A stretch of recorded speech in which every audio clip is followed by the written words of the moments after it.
दोस्तों, आप में से बहुत सारे लोग YouTube पर कमेंट करके पूछ रहे हैं, Facebook पे कमेंट करके पूछ रहे हैं, ट्विटर पर भी यही सवाल पूछ रहे हैं, मैं शाहरुख खान के बेटे आर्यन खान को क्यों सपोर्ट कर रहा हूं? मैं तो बॉलीवुड के खिलाफ था, तो फिर मैं अचानक बॉलीवुड को सपोर्ट क्यों करने लगा हूं? अगर आपके दिमाग में ऐसी कोई भी बात है तो बिल्कुल ही गलत है। मैं बॉलीवुड से हूं और मैं बॉलीवुड के खिलाफ कभी हो ही नहीं सकता। अगर मैं खराब फिल्मों का खराब रिव्यू देता हूं तो इसका मतलब ये बिल्कुल नहीं है कि मैं बॉलीवुड के खिलाफ हूं। अगर मैंने शाहरुख खान की खराब फिल्मों का खराब रिव्यू दिया है तो इसका मतलब ये बिल्कुल भी नहीं है कि मैं शाहरुख खान साहब के खिलाफ हूं। शाहरुख खान साहब मेरे बड़े भाई हैं, उनके लिए मेरे दिल में बहुत इज्जत है, बट इसका मतलब ये भी नहीं है कि भाई मैं उनकी खराब फिल्म को अच्छा कहूं। मैंने जिंदगी में एक ही बात सीखी है कि सच बोलना जरूरी है, सही को सही कहना जरूरी है और गलत को गलत कहना जरूरी है। किसी भी बॉलीवुड वाले से मेरी कोई पर्सनल दुश्मनी नहीं है, ना ही मैं पर्सनली किसी को हेट करता हूं, और मैं ऐसा समझता हूं कि किसी को भी किसी से पर्सनल दुश्मनी करने की जरूरत नहीं है। मैं सच बोलता हूं, सच्चा रिव्यू देता हूं, क्योंकि लाखों लोग मेरे रिव्यू पर भरोसा करते हैं, तो मैं उनका भरोसा नहीं तोड़ सकता। और अगर मेरे सच्चे रिव्यू की वजह से बॉलीवुड वाले मुझे नफरत करते हैं तो मुझे इससे कोई फर्क नहीं पड़ता। अगर आर्यन खान ने कुछ गलत किया होता तो 100% मैं उसको क्रिटिसाइज करता, लेकिन अगर उसने कुछ गलत नहीं किया है, वो अपनी जगह सही है, तो मेरा हक बनता है उसको सपोर्ट करना। आप में से बहुत लोगों के दिमाग में बहुत सारी गलतफहमियां हैं इस केस को लेकर, आज उन्हीं के बारे में बात करेंगे। आज हम यहां यह बात नहीं करेंगे कि कैसे अरेस्ट हुआ या किसने अरेस्ट किया, बल्कि सिर्फ यह जानने की कोशिश करेंगे कि भाई आखिर आर्यन खान पर केस क्या है जिसकी वजह से वो लड़का पिछले 7 दिन से जेल में है। और अब तो वो आर्थर जेल में है। आर्थर जेल वो है जहां बहुत बड़े बड़े खूंखार आतंकवादी कैद हैं। उस जेल की कैपेसिटी तकरीबन 800 है और उसमें तकरीबन 3000 कैदी बंद है। तो आप अंदाजा लगा सकते हैं कि जेल के अंदर की क्या सिचुएशन होगी। खैर, मैं आपको यहां यह बता दूं कि दुनिया के बड़े बड़े वकील हैरत में हैं। उनकी समझ में नहीं आ रहा है कि भाई आर्यन खान पर यह केस कैसे बन सकता है। उनकी समझ में नहीं आ रहा है कि भाई ऐसा आर्यन खान का क्या क्राइम है जिसकी वजह से वो लड़का पिछले 7 दिन से जेल में है। आर्यन खान को जेल भेजे जाने पर बड़े बड़े वकील भी हैरान हैं। सुशांत सिंह के लॉयर विकास सिंह बहुत बड़े वकील हैं, उनसे मेरी बात हुई और उन्होंने कहा कि आर्यन पर कोई भी केस नहीं बनता। ड्रग्स का केस तभी बनता है जब ड्रग्स किसी के पास से रिकवर हो, और जब आर्यन खान के पास से कोई ड्रग्स रिकवर हुई ही नहीं, जब आर्यन ने ड्रग्स का उपयोग किया ही नहीं, तो उस पर कोई भी केस कैसे बन सकता है। एक्चुअली होना यह चाहिए था कि एनसीबी को उसको वार्निंग देकर उसी वक्त छोड़ देना चाहिए था। विकास सिंह जी का कहना है कि यह केस दुनिया के किसी भी कोर्ट में टिक ही नहीं सकता, ये पहली ही हियरिंग पे रिजेक्ट हो जाएगा। उनका कहना है कि हिंदुस्तान का कोई भी कोर्ट आर्यन खान पर इस केस में 1 रुपए का जुर्माना भी नहीं कर सकता, सजा देना तो बहुत दूर की बात है। यहां तक कि बड़े बड़े न्यूज एंकर भी हैरान है, परेशान है कि भाई आर्यन खान पर केस कैसे बना है। इंडिया टीवी के मालिक रजत शर्मा ने भी यही पूछा है कि भाई आर्यन खान के पास से जब ड्रग्स बरामद नहीं हुई, आर्यन खान ने जब ड्रग्स का उपयोग नहीं किया, तो आर्यन खान पर केस कैसे बन सकता है। आर्यन खान को जेल किस कानून के तहत भेजा जा सकता है। जिसके खिलाफ कोई सबूत नहीं है, जिसके खिलाफ कोई केस नहीं बनता, उसे खूंखार अपराधियों वाली आर्थर रोड जेल। अब आपके मन में भी यह सवाल आएगा कि भाई जब आर्यन पर केस बनता ही नहीं है तो फिर एनसीबी ने कोर्ट में क्या कहा? आखिर कोर्ट ने आर्यन को एनसीबी की कस्टडी में क्यों भेजा था? आखिर कोर्ट ने आर्यन को आर्थर जेल क्यों भेजा? पहले मैं आपको यह बता दूं कि एनसीबी ने आर्यन खान और उसके 7 दोस्तों को गिरफ्तार किया था। अब आप कहेंगे कि ये सारे दोस्त आर्यन के हैं। जी नहीं, ये इस तरह से है कि जैसे आर्यन अरबाज को जानता है, अरबाज किसी दूसरे को जानता है, वो किसी तीसरे को जानता है, वो किसी चौथे को जानता है। तो इस तरह से वहां आर्यन और 7 दूसरे दोस्त साथ में गए थे। तो यानी इनका 8 का ग्रुप था और एनसीबी ने इन 8 को ही गिरफ्तार किया था। एनसीबी के लॉयर ने बड़ी होशियारी से कोर्ट में आर्गुमेंट यह किया कि भाई ठीक है, आर्यन के पास से ना ड्रग्स मिला है, ना आर्यन ने ड्रग्स का यूज किया है, लेकिन आर्यन का केस अलग नहीं है।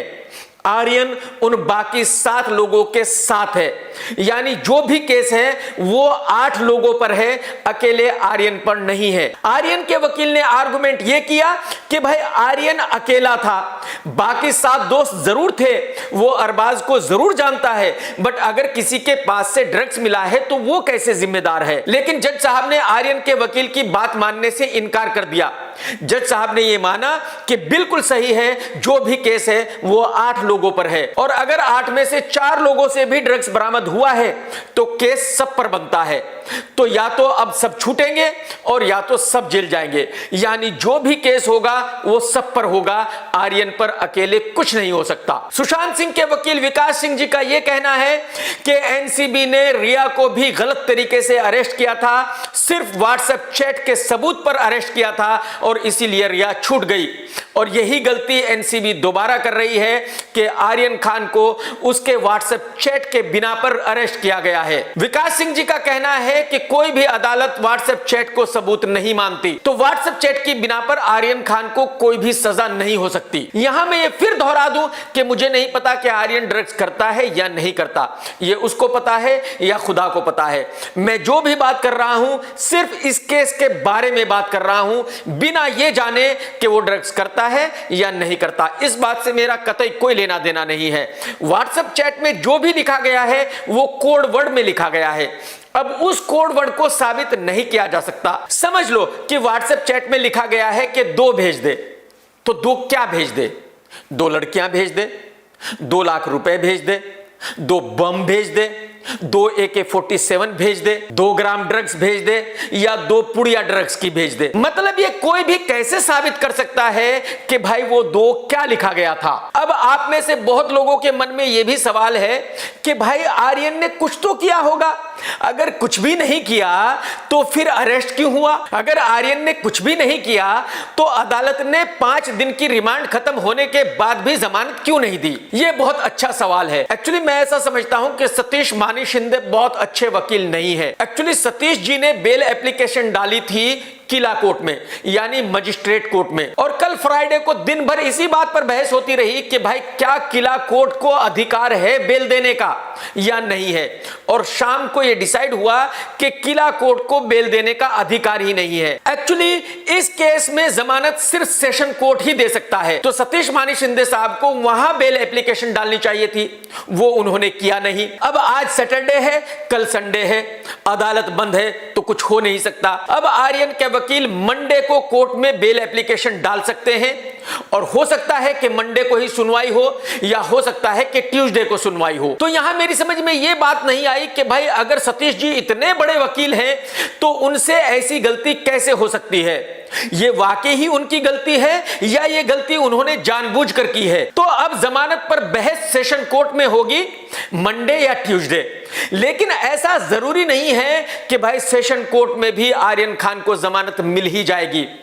उसकी वजह यह है कि एनसीबी का वकील वहां भी यही कहेगा कि भाई ठीक है, आर्यन के पास से कोई ड्रग्स बरामद नहीं हुई, आर्यन खान ने ड्रग्स का सेवन भी नहीं किया, लेकिन जो बाकी के लोग हैं उनके पास से ड्रग्स बरामद हुई, तो जो केस है वो सब पर बनता है। तो आर्यन खान को अकेले को नहीं छोड़ा जा सकता। अगर छोड़े जाएंगे तो 8 लोग साथ में छोड़े जाएंगे, और अगर बेल रिजेक्ट होगी तो सबकी साथ में होगी। तो अब सब कुछ जज साहब के हाथ में है।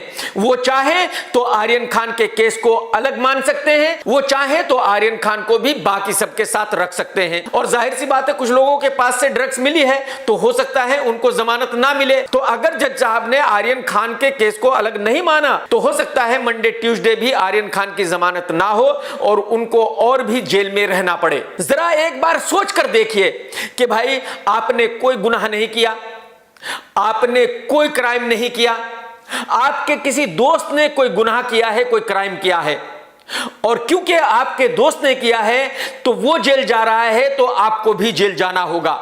वो अगर 1 महीना जेल में रह रहा है तो आपको भी उसके साथ जेल में रहना होगा। देखिए, कानून कानून है, बट मेरे ख्याल में यह अन्याय है कि एक 23 साल का लड़का आर्थर जेल में बंद है, जहां खूंखार आतंकवादी बंद है जिन्होंने बहुत बड़े बड़े क्राइम किए हैं, और जबकि उस लड़के ने कोई क्राइम नहीं किया। मैं दुआ करता हूं कि हम में से किसी के भी साथ ऐसा अन्याय ना हो, किसी को भी किसी और की गलती की वजह से सजा ना भुगतनी पड़े।